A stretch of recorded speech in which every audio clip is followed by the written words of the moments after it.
นุกคิดวิทยาศาสตร์เข้าสู่ช่วงสนุกคิดวิทยาศาสตร์นะครับวันนี้เรามานำเสนอเรื่องดาวเทียมกันครับครับผมดาวเทียมคืออะไรครับเรียกว่าอะไรมันไม่รู้แต่เขาจะส่งเป็นดาวเทียมออกไปให้เช็คว่าโลกมีอะไรเกิดขึ้นไหมอะไรแบบเนี้ยดาวเทียมคือเครื่องมือชนิดหนึ่ง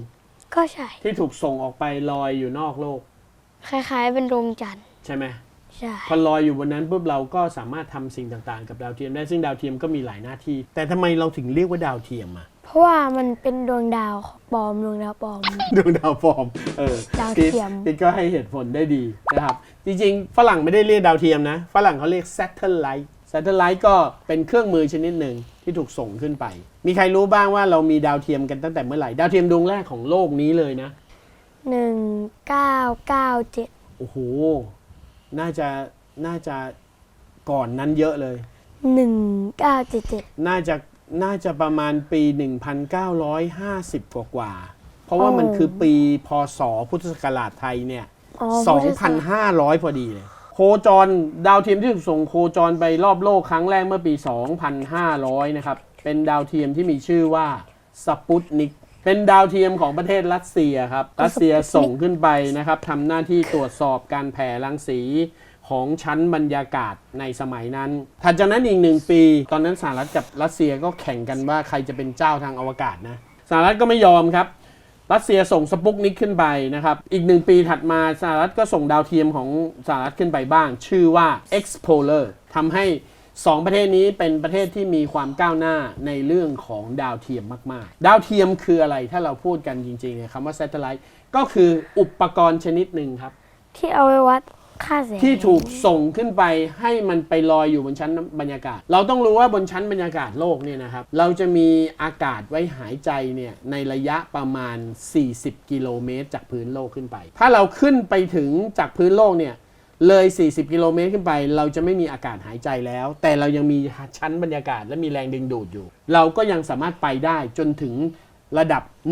106 กิโลเมตรแล้วพอเลย106 กิโลเมตรก็จะมีชั้นบรรยากาศที่เบาบางจนกระทั่งแรงดึงดูดเนี่ยแทบจะเหลือน้อยลงถ้าเราเอาวัตถุใดก็ตามขึ้นไปปล่อยไว้ที่สูงกว่า100 กิโลเมตรมันจะลอยค้างอยู่ตรงนั้นได้โดยที่ไม่ตกลงมาเพราะฉะนั้นดาวเทียมเนี่ยทุกวันนี้เนี่ยเราสามารถมีดาวเทียมเป็นชั้นๆขึ้นไปตั้งแต่200 กิโลเมตรขึ้นไป300 400 500 600 700 800ก็มีดาวเทียมอยู่หลายๆชั้นได้ดาวเทียมที่มนุษย์รู้จักกันดีในยุคแรกๆก็คือดาวเทียมที่ใช้ในการสื่อสารสมัยก่อนเนี่ยเราจะสามารถดูสถานีโทรทัศน์ผ่านดาวเทียมได้ที่แบบมันเป็นเสาตั้งขึ้นมามีวงกลมๆเราภาคพื้นดินเนี่ยก็จะมีจานใหญ่ๆใช่ไหมได้สัญญาณภาพและเสียงมาเนี่ยยิงขึ้นฟ้าขึ้นไปมันก็จะไปสะท้อนดาวเทียมแล้วลงมาอีกที่หนึ่งทำให้เราสามารถดูทีวีของประเทศต่างๆทั่วโลกได้ผ่านจานดาวเทียมหลังจากนั้นมาเรารู้จักดาวเทียมอะไรอีกครับเรารู้จักจาก GPS เอาไว้ดูตำแหน่งระบุตำแหน่งนะ location base ของเรา GPS ย่อมาจากอะไรครับ GPS ย่อมาจาก global positioning system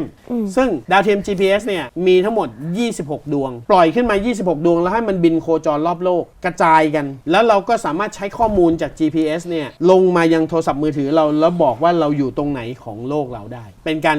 ระบุพิกัดและสถานที่พอทางฝั่งสหรัฐอเมริกาออก GPS ออกมานะครับทางฝั่งรัสเซียก็ออกบ้างเพื่อใช้ในการทหารชื่อว่า GLONASS ก็จะเป็นดาวเทียมแบบระบุพิกัดสถานที่เหมือนกันเสร็จแล้วเราก็มีดาวเทียมชนิดต่างๆเยอะแยะมากมายจนกระทั่งเราเริ่มมีดาวเทียมเพื่อการสื่อสารแบบในระดับการส่งอินเทอร์เน็ต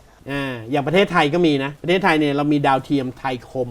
คมนี้ก็เป็นดาวเทียมสื่อสารเอาไว้ส่งสัญญาณภาพและเสียงจากที่ต่างๆเอาไว้ส่งข้อมูลการสื่อสารดาวเทียมเนี่ยพอลอยอยู่บนอากาศนี่นะฮะเขาจะเรียกว่าดาวเทียมวงโคจรต่ำมันจะหมุนเร็วกว่าโลกหมุนนะทุกวันนี้โลกหมุนเนี่ยความเร็วของโลกเนี่ยนะ1 วินาทีไปได้ประมาณ 1,500 กิโลเมตรแต่ดาวเทียมวิ่งเร็วกว่านั้นอีกวิ่งเร็วด้วยความเร็วประมาณ 6,000 กิโลเมตรต่อวินาทีเพราะฉะนั้นดาวเทียมจะสามารถบินรอบโลกได้ 4-6 รอบต่อ1 วันจนกระทั่งมีชายผู้หนึ่งเอาดาวเทียมมาส่งสัญญาณอินเทอร์เน็ตครับชื่อว่าบริษัท SpaceX ของคุณอีลอนมัสก์นะฮะสร้างสิ่งที่เรียกว่า Starlink ขึ้นมา ดาวเทียมผ่านอินเทอร์เน็ตจริงๆดาวเทียมผ่านอินเทอร์เน็ตมีมานานแล้วใครคนก็ทำได้ แต่อีลอนมัสก์เนี่ยบอกว่าจะสร้าง Starlink คือจะให้บริการดาวเทียมทั่วโลกเลย คือคุณอยู่ตรงไหนของโลกนี้ก็ได้เชื่อมต่ออินเทอร์เน็ตได้ ตอนนี้ Starlink ยังไม่เปิดในประเทศไทยแต่อีลอนมัสก์เนี่ยเขาฉลาดนะเขาใช้วิธียังไงรู้ป่ะ ไม่รู้ เขามีจรวด SpaceX ที่รับจ้างขนส่งดาวเทียมขึ้นไปส่งบนอวกาศใช่ไหมบริษัท Google ก็อยากมีดาวเทียมของตัวเอง Facebook ก็อยากมีดาวเทียมของตัวเอง บริษัทนู้นบริษัทนี้ก็อยากมีดาวเทียมอีลอนมัสก์ก็เลยบอกว่างั้นเราแอบทำดาวเทียมของเราแล้วเวลามีคนจ้างขึ้นไปส่งเราเอาของเราไปส่งด้วย ไปทีละ50 ดวง 60 ดวง ตอนนี้ SpaceX นะครับมีดาวเทียมลอยอยู่เหนือหัวเราเนี่ยนะฮะแล้วก็วนอยู่รอบโลกเนี่ยประมาณ 5,250 ดวง ในอนาคตมันจะมีดาวเทียมแบบที่เอาไว้ปกป้องโลกได้คือถึงนี้ทำอย่างนั้นไม่ได้แต่ทุกวันนี้มีดาวเทียมแบบนั้น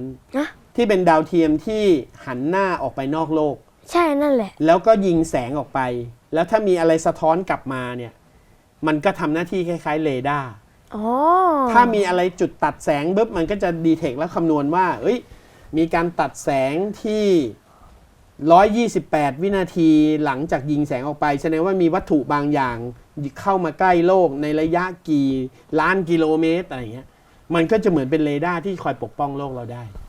เพราะฉะนั้นถ้ามีอุกกาบาตก้อนใหญ่ๆที่จะพุ่งมาชนโลกจนเกิดอันตรายเนี่ยเราจะสามารถรู้ตัวได้ล่วงหน้า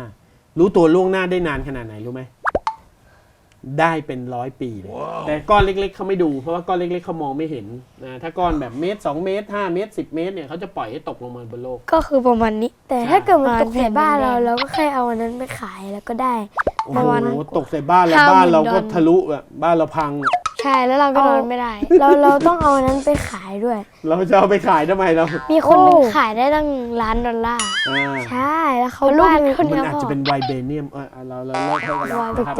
จบช่วงนี้ดีกว่านะครับสนุกคิดวิทยาศาสตร์นะครับก็ได้รู้จักกันดาวไปแล้วกับดาวเทียมนะครับ